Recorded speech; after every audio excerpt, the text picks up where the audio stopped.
Are you wondering how you can create a holographic effect in Illustrator? If your answer is yes, then you're in the right place. Hi there everyone, my name is Andrei Marius. I've been working in Illustrator for over 10 years, and in this Envato Tuts Plus tutorial, I'll put my experience to use as I show you step by step how you can create this holographic effect using Adobe Illustrator. Once you learn how to create your holographic effect, you learn how to incorporate it in this music flyer design from Envato Elements. So make sure to check out Envato Elements, where you can get unlimited downloads of stock videos, music, graphics, photos, fonts, and many more. That's millions of creative assets already to use and with simple licensing.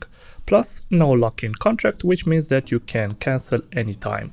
You can subscribe right now with the link in the description. Let's move to Illustrator to create a new document. Select pixels from this drop-down menu.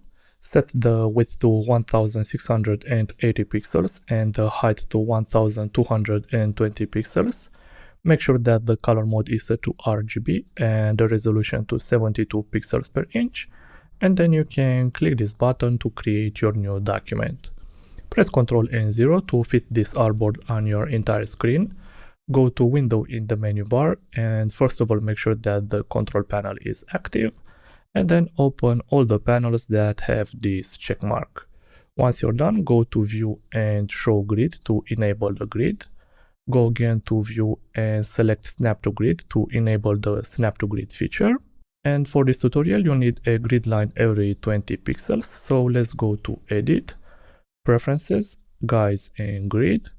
Just enter 20 in this grid line every box. Click OK to apply the changes, and let's start by selecting the rectangle tool from your toolbar. Simply click on your artboard to create a 1600 by 1140 pixels shape. Select the stroke and remove the color. Select the fill and replace it with yellow. Move to the control panel and first of all make sure that the alignment is set to artboard, and then just click these two buttons to easily center your shape. Press Ctrl and C to copy this shape, as you'll need several copies throughout this tutorial. And let's continue with the rectangular grid tool. If you can't find it inside your toolbar, you need to go to Window, Toolbars and Advanced, and now you should be able to find it here. Select it and click on your artboard to open this window. This is where you can set the settings for the grid that you're about to create. For the size, use the same settings that you used for your rectangle. Decrease the number of horizontal dividers to 0 and increase the number of vertical dividers to 19. Keep these settings and then you can click OK to create your grid. Select the stroke and let's set the color to black.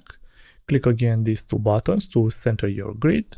Move to the layers panel and lock this grid to make sure that you will not select or move it by accident. Reselect your rectangle and let's continue with the mesh tool. Select it from your toolbar. Focus on the top side of your yellow rectangle and let's add a mesh point every 80 pixels using this locked grid as a reference.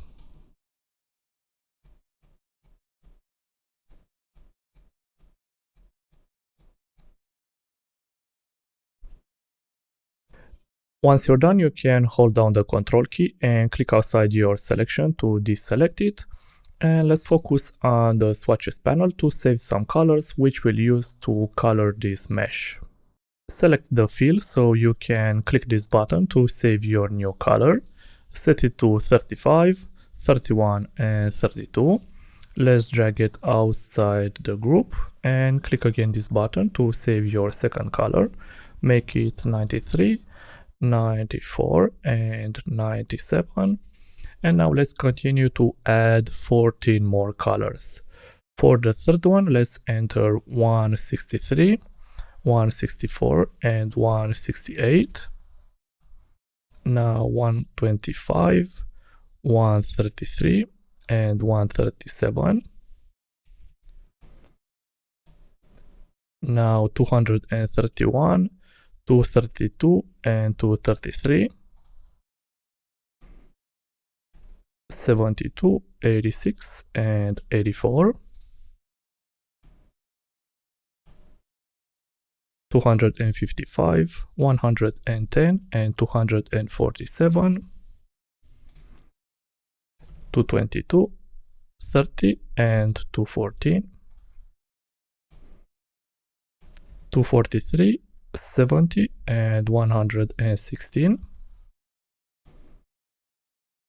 243, 140, and 71.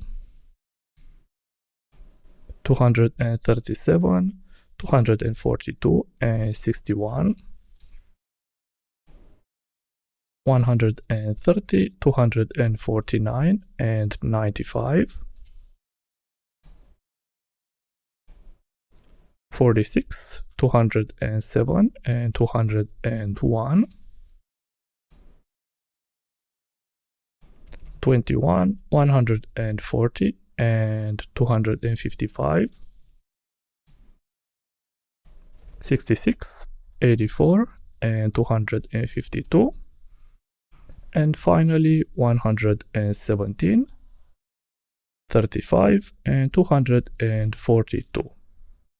Now hold down the Shift key and click your first color to select all your new colors, and click this button to move your colors inside a separate group. Now that you've got all of these colors, let's use them along with the eyedropper tool from your toolbar to easily color your mesh. Select your first color from the group, hold down the Alt key and simply click inside this grid box to easily color the surrounding mesh points. Select the second color, remember to hold down the Alt key and click inside the second section. Select the next color and fill the next section. Move to the next color and use it to fill this section. Next color and fill this section. Reselect this third color and use it to fill this grid box. Now select this color and fill this section. Move to this dark blue and fill this section. Select the purple and use it to fill this grid box. And now start with the pink and go all the way to the purple as you fill all of these sections. Remember to always hold down the Alt key when you click inside the section. Now that you've got to the purple, reselect the second color. Again, hold down the Alt key and click inside this final section. Use the direct selection tool to select just these two mesh points and change the color with your first color from the group. Now that you've colored your mesh, let's use the selection tool to select this entire mesh. Lower the opacity to 90%.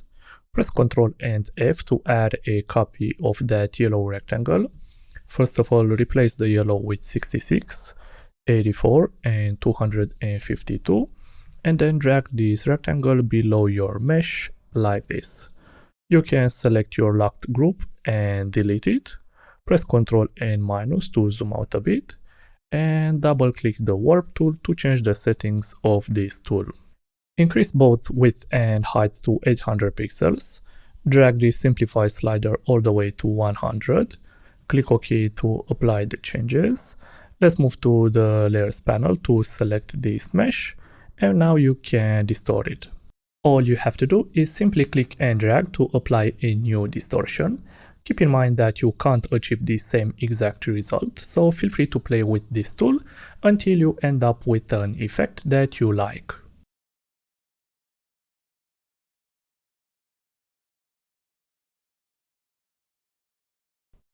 When you're done, press again Ctrl and F to add a new copy of this yellow rectangle. Make sure that the selection tool is still active. Hold down the Shift key to select this yellow rectangle along with your mesh, and go to Object, Clip in Mask and Make to mask your mesh. Press again Ctrl and F to add one more copy of this yellow rectangle. Focus on the Appearance panel, select the fill and replace the color with black. Lower the opacity of this fill to 40% and change the blending mode to overlay, and then go to Effect, Sketch and note paper. Drag these sliders to 25, 10 and 11. Click OK to apply the effect. Make sure that your fill is still selected, and let's go again to Effect, but this time select Artistic and Underpainting.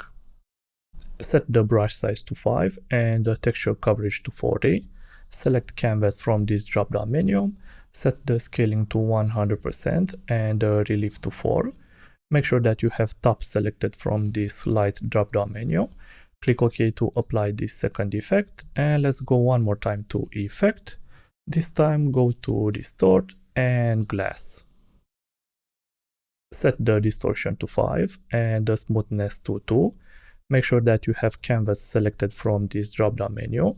Keep the scaling at 100% and click OK to apply this final effect. You can press Shift and O to quickly select the artboard tool. Use it to squeeze your artboard like this. And then press Shift Ctrl Alt and S to save your design as a JPEG. Now that your holographic effect is complete, let's move to Envato Elements to download this music flyer template. Open it in Illustrator and let's focus on the Layers panel. Hold down the Ctrl key to select these shapes. Press the Delete key to remove them. Switch to the Direct Selection tool and use it to drag these points somewhat like this. Remember to hold down the Shift key as you click and drag to constrain the movement of these points. Move to this bottom layer, select it and go to File and Place to add your holographic effect. Focus on the control panel and lower the height of your holographic effect to 216 millimeters. Click again these two buttons to easily center your effect. Use the selection tool to rotate it like this. Return to the Layers panel to select this group and press Shift Ctrl and G to ungroup it. Drag it on top of your holographic effect. Let's replace this gradient with this color. Lower the opacity to 50% and change the blending mode to overlay. And with this final touch, your design is complete. Now that you've got your own flyer design, you might be wondering how it would look in real life. Using a mockup from Placeit, this can be achieved with a few simple clicks. All you have to do is upload your final design, crop it when needed, and that's it. I hope you've enjoyed this tutorial. Remember to hit that like button as it helps me know that I did a good job. Subscribe if you aren't already, and don't forget to click that little bell icon to be notified of any new tutorials. I'm Andrei Marius, and I'll see you in the next video.